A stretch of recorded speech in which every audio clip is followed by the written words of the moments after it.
Welcome to Trilinga channel. Friends, ప్రస్తుతం కులం, మతం, అస్తిత్వాలు, పురాణాలకు సంబంధించి మీడియాలో పెద్ద ఎత్తున చర్చలు నడుస్తున్నాయి. అందులో కొన్ని పూర్తి సత్యాలున్నా, కొన్ని అర్ధసత్యాలు, కొన్ని అబద్ధాలు కూడా ఉన్నాయి. ఈ నేపథ్యంలో వాటి మీద నాకున్న అవగాహన మేరకు నేను కొంత క్లారిటీ ఇచ్చేందుకు గాను ఈ ప్రయత్నం చేస్తున్నాను. మిత్రులు ఈ ఛానల్ని సబ్స్క్రైబ్ చేసుకొని షేర్ చేసి లైక్ చేసి కామెంట్ చేస్తారని కోరుతున్నాను. గతంలో నేను వేదాలు ఎలా పుట్టాయి, వేదాలు ఎలా విస్తరించాయి, వాటి మీద ఉన్న పుకార్లు ఏమిటి, నమ్మకాలు ఏమిటి అనే దాని మీద వీడియో చేశాను. ఇప్పుడు మరో వీడియో చేస్తున్నాను.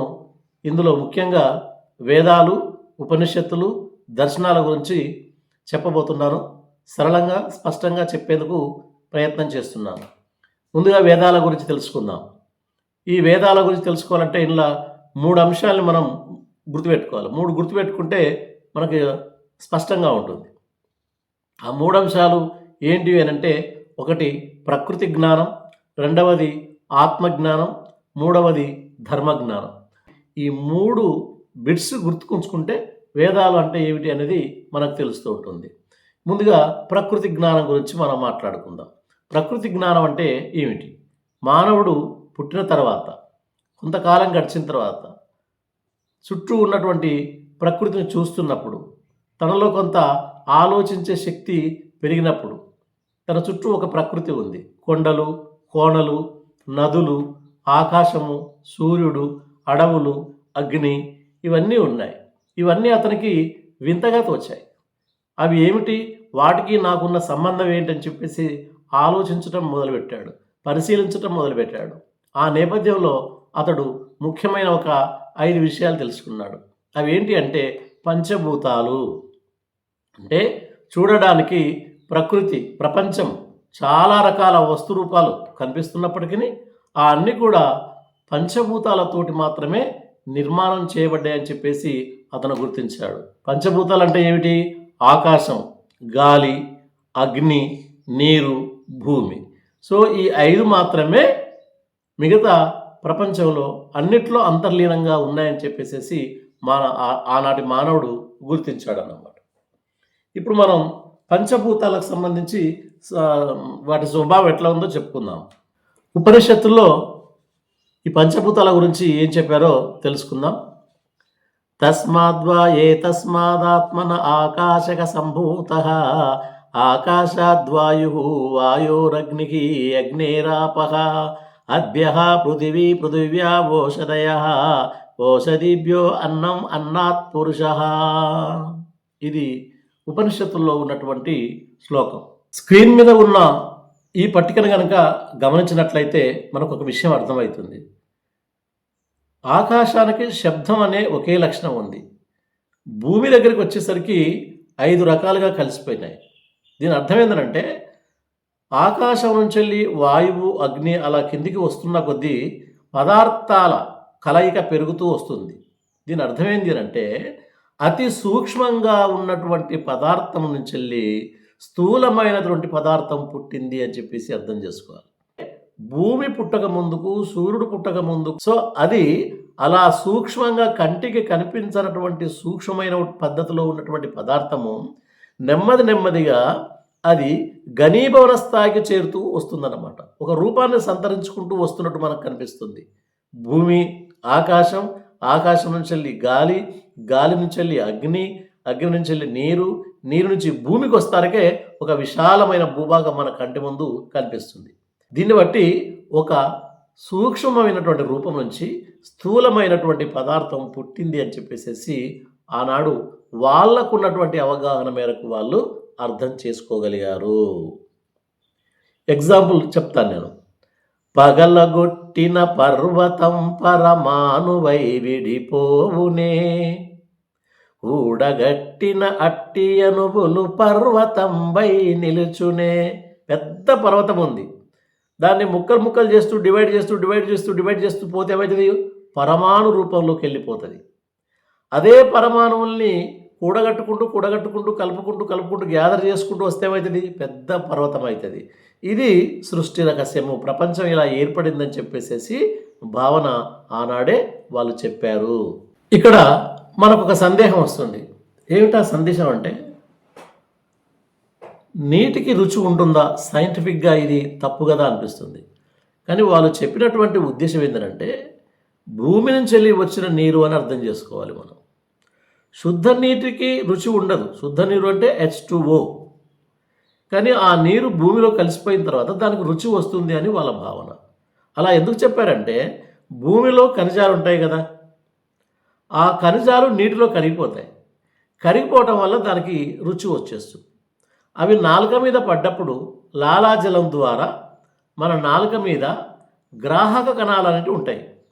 ఆ గ్రాహక కణాల నుండి వెళ్ళి రుచి అనేది మెదడుకు చేరుతుందని చెప్పేసి సైంటిఫిక్గా మనం తెలుసుకున్నాం.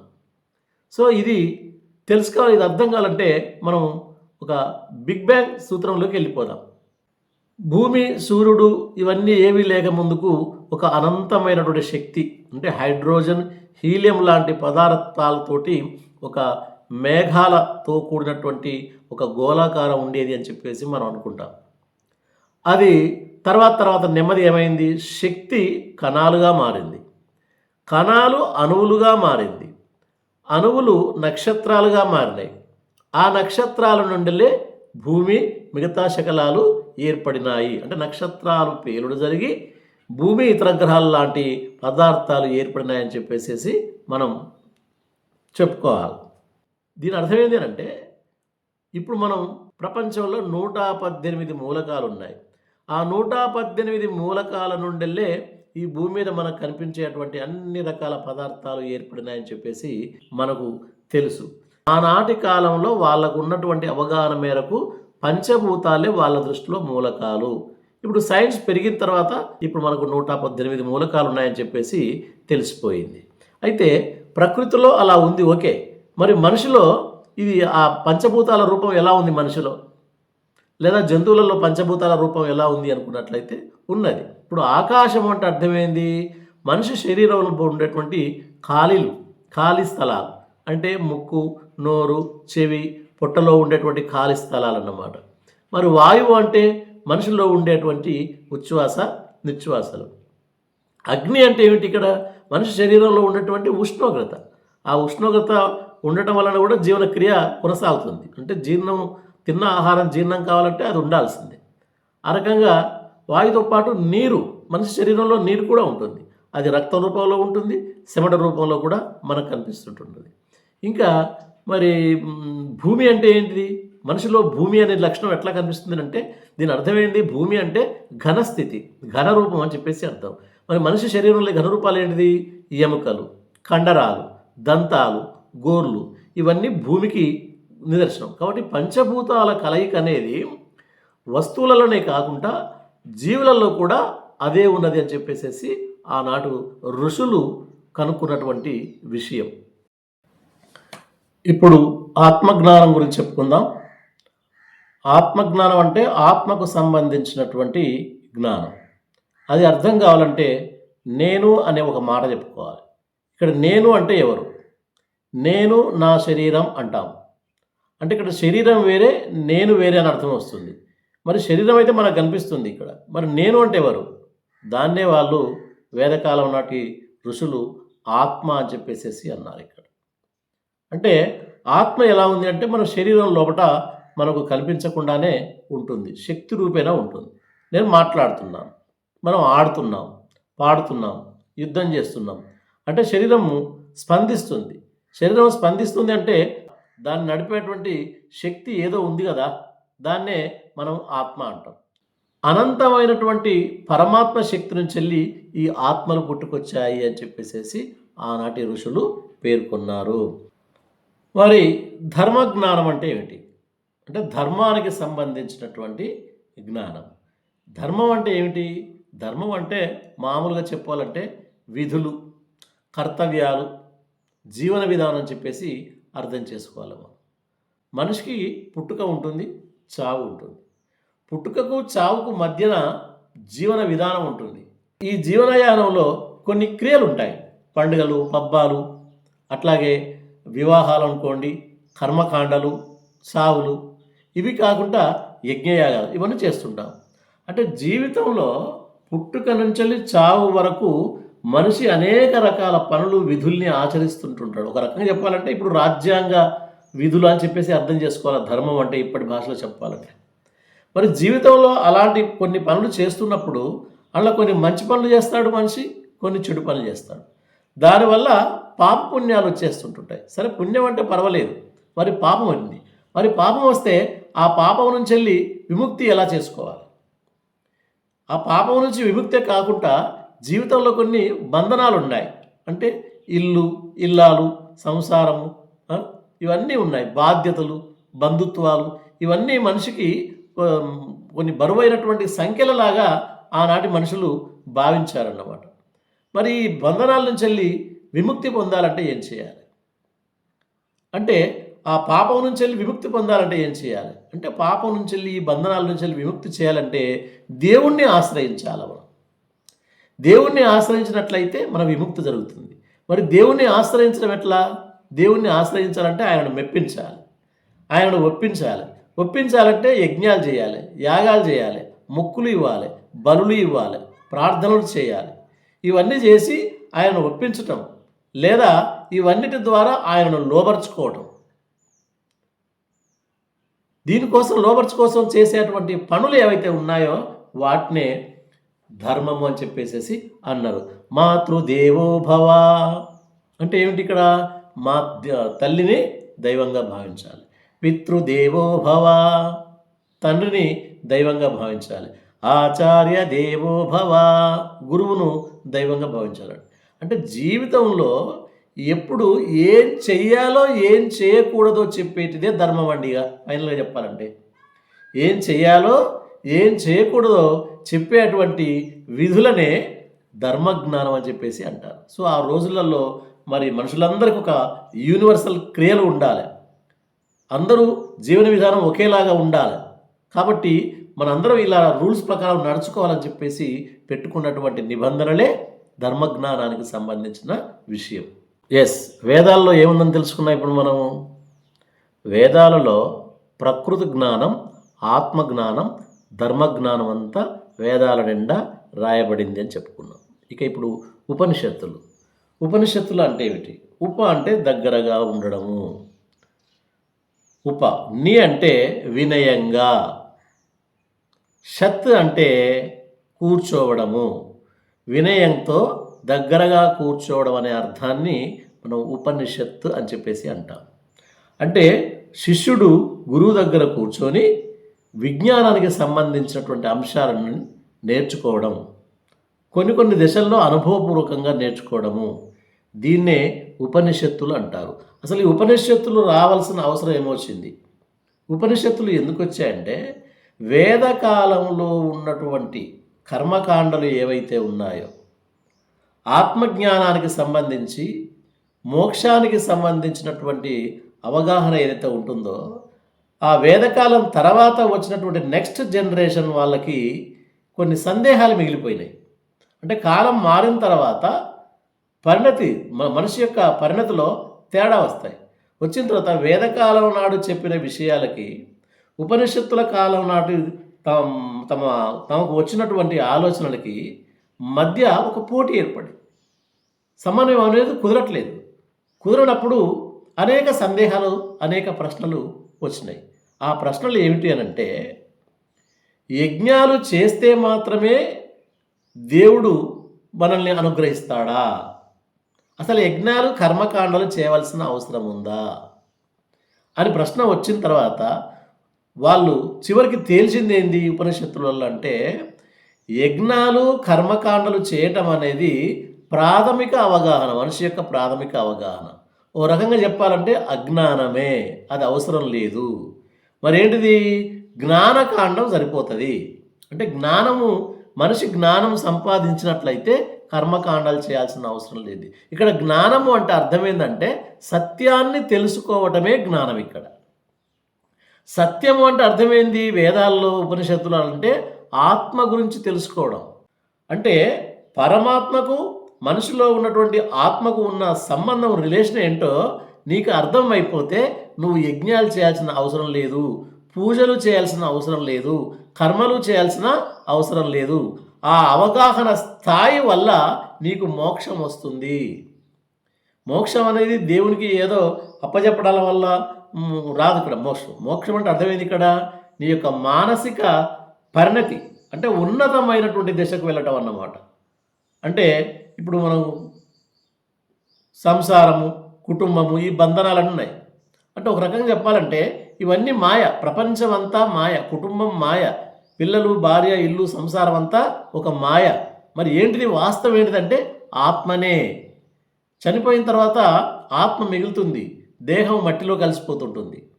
ఈ విషయం తెలిస్తే నీకు వేటి మీద మమకారం ఉండదు, రాగద్వేషాలు ఉండవు, భయము ఉండవు, బాధలు ఉండవు. మనస్సు అనేది తేలిక అవుతుందన్నమాట. అంతా క్యాజువల్గా తీసుకుంటావు, దేన్ని సీరియస్గా తీసుకోవాల్సినటువంటి అవసరం ఉండదు. అప్పుడు పక్కన బాంబు పడితే కూడా పడితే పడమాలి అని చెప్పేసి అనుకుంటుంటాడు. ఎందుకంటే పుట్టుక, చావు ఇవన్నీ ఒక మాయ. అసలు వాస్తవం ఏంటంటే ఆత్మ అని తెలిసిన తర్వాత ఇంకా ప్రాణం అంటే భయం ఎందుకు ఉంటుంది? కుటుంబం పట్ల, సంసారం పట్ల మమకారం ఎందుకు ఉంటుంది? కాబట్టి ఆత్మజ్ఞానం తెలుసుకోవడమే ఇక్కడ సత్యాన్ని తెలుసుకోవడము. ఈ జ్ఞానం అనేది అవగాహన యొక్క ఉన్నతమైన పరిణతికి సంబంధించింది. ఇది ఏర్పడిన తర్వాత కర్మకాండలు అనేటివి ఆ ఆత్మను తెలుసుకోలేని వాళ్లకు ఒక కొన్ని క్రియలు అన్నమాట. ఆ క్రియల ద్వారా వాళ్ళ మనసును కాన్సన్ట్రేషన్లో పెట్టి అటువైపు మళ్లించటానికి కర్మకాండలు అవసరము. కానీ పరిణతి చెందినటువంటి వ్యక్తికి కర్మకాండలు అవసరం లేదు, జ్ఞానం ఉంటే సరిపోతుంది. అది ఆత్మజ్ఞానము అని చెప్పేసి ఉపనిషత్తుల యొక్క సారం. ఇక్కడ ఆత్మ లేదా పరమాత్మ ఎక్కడ ఉంటారు, దాని అడ్రస్ ఏంది, ఉనికి ఏంది అని చెప్పేసి విశ్వమంతా నిండి ఉన్నాడని చెప్పేసి గురువు చెప్తాడు. గురువు చెప్తే శిష్యుడికి అర్థం కాదు. అర్థం కాకపోతే ఒక పళ్ళెం తీసుకురమ్మంటాడు. పళ్ళెం తీసుకొచ్చిన తర్వాత ఒక స్ట్రా, కొంత ఉప్పు తీసుకురమ్మంటాడు. ఆ ఉప్పు అంతా కలిపేస్తాడు. కలిపేసిన తర్వాత ఇప్పుడు ఉప్పు కనిపిస్తుందా? కనిపించట్లేదు. ఇంతకుముందు కనిపించింది కదా, ఇప్పుడు కనిపించట్లేదు. అందులో కలిసిపోయింది. కలిసిపోయిన తర్వాత ఒక చిన్న స్ట్రా తీసుకొచ్చి ఈ చివర పెట్టి నోటితోటి పీల్చుకో అంటాడు. అతను నోటితో పీల్చుకుంటాడు. రుచి ఎలా ఉందా అంటాడు, ఉప్పగా ఉంది అంటాడు. ఈ చివర పెట్టి నోటితో పీల్చుకో అంటాడు, నోటితో పీల్చుకుంటాడు. రుచి ఎలా ఉందంటాడు, ఉప్పగా ఉంటాడు. మధ్యలో పెట్టి నోటితో పీల్చుకో అంటాడు, అప్పుడు పీల్చుకుంటాడు. రుచి ఎలా ఉందంటాడు, ఉప్పగా ఉందంటాడు. ఇప్పుడు నువ్వు కలిపిన ఉప్పు ఈ చివర ఉందా, ఆ చివర ఉందా, మధ్యలో ఉందా, ఎక్కడ ఉంది అంటే ఏం చెప్తావు? అంతటా నీటిలో అంతటా అణువుల రూపంలో కలిసిపోయింది. ఎస్, అట్లా కలిసిపోయినటువంటి రూపమే పరమాత్మ. ఇంతకుముందు కలవకుండా వేరుగా ఉన్నటువంటి ఉప్పు యొక్క రూపమే ఆత్మ. అంటే ఇది ఆత్మ పరమాత్మకు ఉన్నటువంటి సంబంధం అని అర్థం కావడం కోసం చెప్పడం అనేది జరిగింది.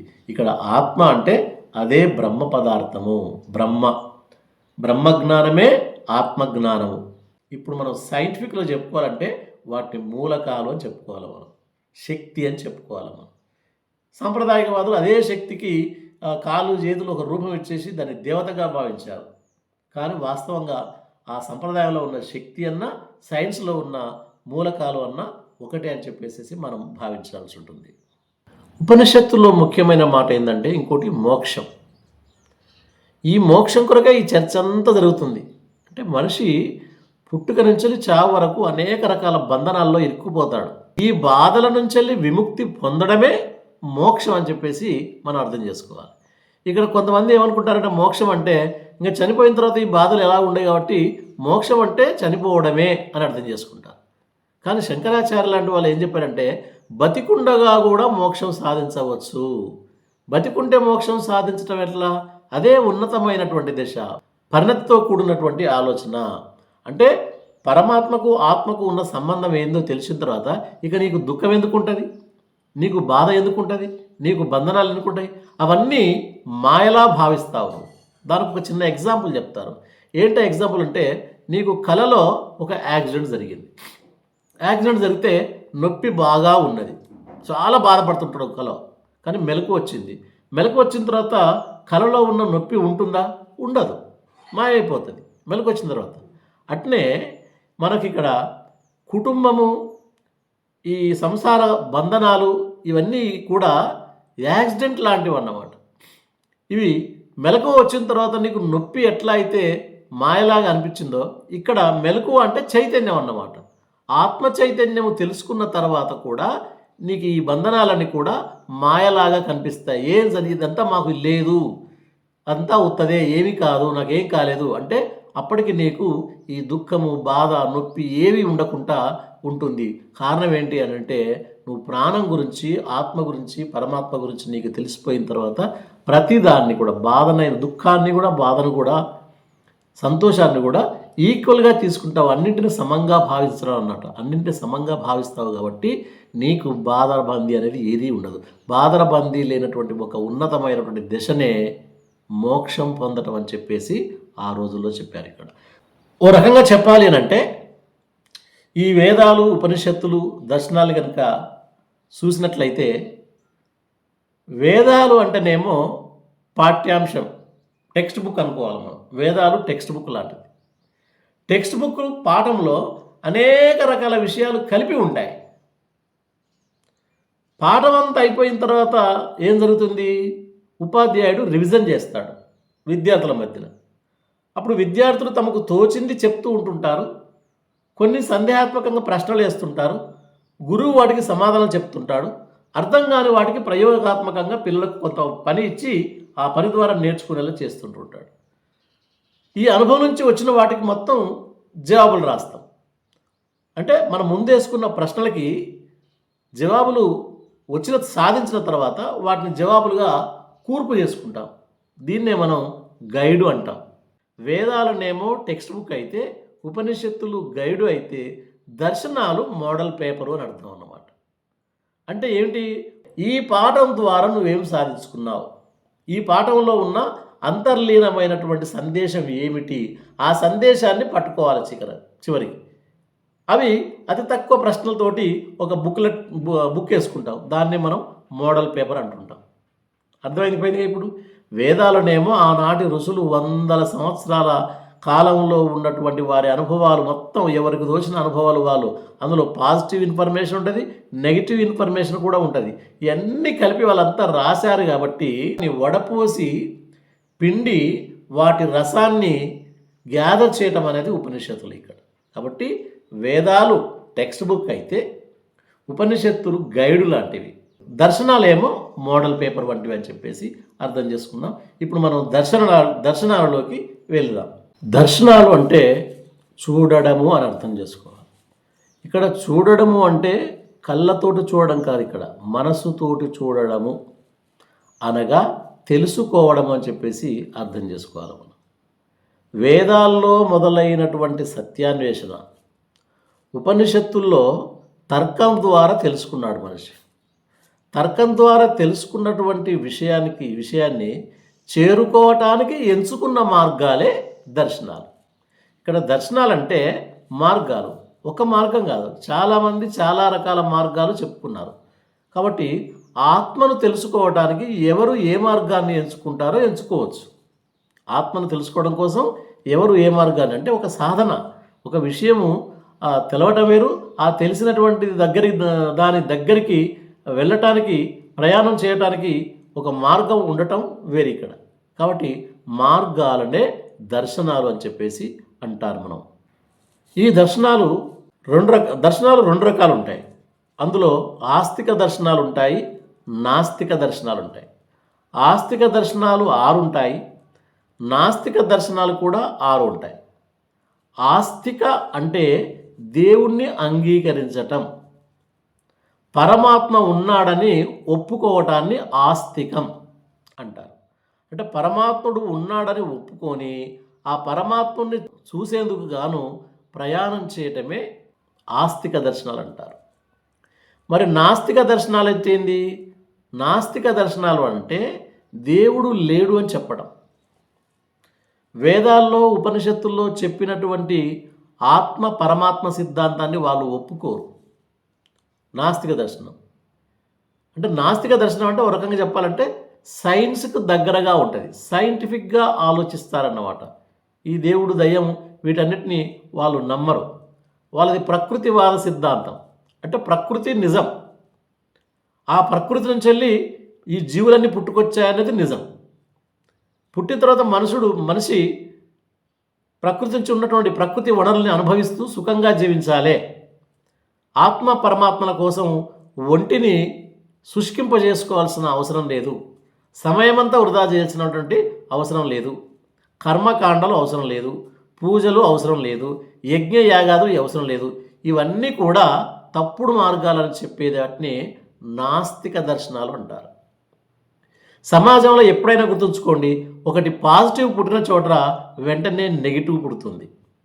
అవును అన్న చోటనే కాదు అనేది పుడుతుంది. భారతదేశంలో ఈ ప్రకృతిని పరిశీలించేటప్పుడు కొంతమంది ఆత్మ పరమాత్మ సిద్ధాంతాన్ని ప్రతిపాదిస్తే దానికి వ్యతిరేకంగా ఆత్మ లేదు పరమాత్మ లేదు అని చెప్పేసి కొంతమంది ప్రతిపాదించారు. వాళ్ళు ఋషులే, వీళ్ళు ఋషులే. చివరికి వేదాల్లో చెప్పిన, ఉపనిషత్తుల్లో చెప్పిన, దర్శనాల్లో చెప్పిన ఇలా వస్తువు ఒకటే. ఏంటా వస్తువు అని అంటే మోక్షం పొందటం. ఆనాడు ఉన్న మనిషి కష్టాల నుంచి, బాధల నుంచి, దుఃఖం నుంచి మోక్షం పొందటం ఎలా అని చెప్పేసి ఆలోచించాడు. అటువైపు ప్రయాణం చేయటమే ఈ మూడింటి యొక్క ఉద్దేశ్యము. ఇప్పుడు నాస్తిక దర్శనాలు ఏంటివో, ఆస్తిక దర్శనాలు ఏంటివో టూకీగా చెప్పుకుందాం మనం. మొత్తం మీద 6 దర్శనాలు అయినప్పటికీ కాంటెంట్ ప్రకారం 4గా చెప్పుకోవచ్చు మనం. జ్ఞానం ద్వారా మోక్షం సాధించటం, కర్మ ద్వారా మోక్షం సాధించటం, ధ్యానం ద్వారా మోక్షం సాధించటం, తర్కం ద్వారా మోక్షం సాధించటం అనేది దీనిది. బౌద్ధ దర్శనమేమో అష్టాంగ మార్గం ద్వారా మోక్షం పొందవచ్చు, కోరికల్ని నియంత్రించుకోవడం ద్వారా అని బుద్ధుడు చెప్పాడు. జైన దర్శనంలో ఏమో ఇంద్రియాలని నియంత్రించుకోవడం ద్వారా, అదుపు చేసుకోవడం ద్వారా మోక్షం పొందవచ్చు అని చెప్పినవాడు మహావీరుడు. చార్వాక దర్శనంలో సుఖవంతమైన జీవితాన్ని అనుభవించాలి తప్ప ఈ కర్మకాండలు, ఈ మోక్షం గురించి ఆలోచించటం అనవసరం అని చెప్పిన వాళ్ళు బృహస్పతి.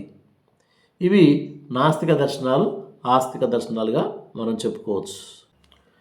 ఇప్పుడున్నటువంటి రోజుల్లో కూడా ఇంకా నమ్మకాల మీద ఆధారపడి ఉండడం కరెక్టా, లేదా సైన్స్ని బేస్ చేసుకొని అభివృద్ధి వైపు అడుగులు వేయాలన్నా ఇప్పుడు వచ్చేటువంటి తరం ఆలోచించాల్సిన అవసరం ఉన్నది.